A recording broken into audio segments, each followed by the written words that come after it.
Hey, welcome into Cajun Red Zone Radio, 103.7 and 103.7 The Game. I'm BJ Thompson, and we're here in Shreveport, Louisiana, after our post-game camp with Coach Reed Stringer. Coach, first of all, I'm talking to HUD, and I just seen, y'all been here 3 or 4 years, and these numbers keep growing, and this year is no different. It's a large amount of kids here today. No doubt, BJ. We think we had, I don't know the exact number, somewhere around 250 kids here, give or take. And this has been a really good camp for us. And we're able to bring our coaches and bring our brand up here to North Louisiana, which has been very successful in the last couple of years of signing kids from this area and signing kids that come from this camp. So had another great turnout. Excited to get some offers out there on some of these kids. Excited to go back and watch all the film of this camp and get a lot of these kids on board in our program. As I was talking to Coach Husband, and you iterated on the show recently, 23 out of 24 high school signees last year came out of these camps. 3 out of this camp here in Shreveport. That's what you guys have been doing, and y'all been very successful at doing it.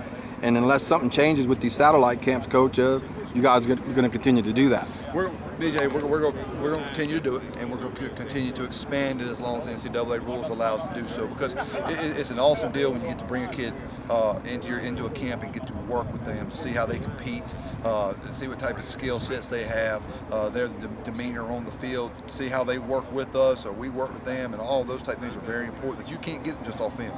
But most importantly, how they are on film, that's their resume, and that's really what you got to go by. But getting them here and seeing them in person and working with them has been really valuable for us. And we feel like as a coaching staff and as a developmental program, as long as we get the kids that we know, or get the kids that we know exactly what they are and what they can do, we can develop them into championship football players.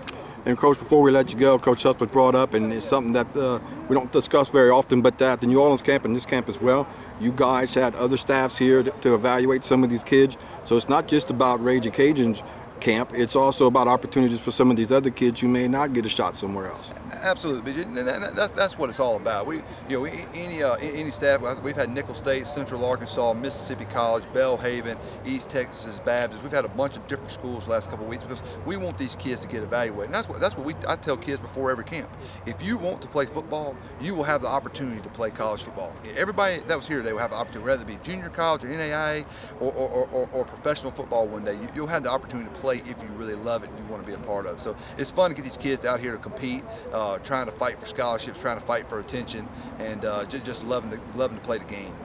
Coach, you guys have a few more camps left to go, but if today's camp attendance and the way things turned out is any indication of what these next few camps come, it's going to be a very busy summer for you guys. No doubt, BJ. Last year we evaluated over 1,400 kids, but if we're on pace right now to hit the 2,000 mark, and that gives you a great opportunity to sign 25 quality athletes to help us compete for championships for the next couple of years. Thanks, Coach, as always, and good luck to you guys in the next camps coming up. Thanks, BJ. Fight on.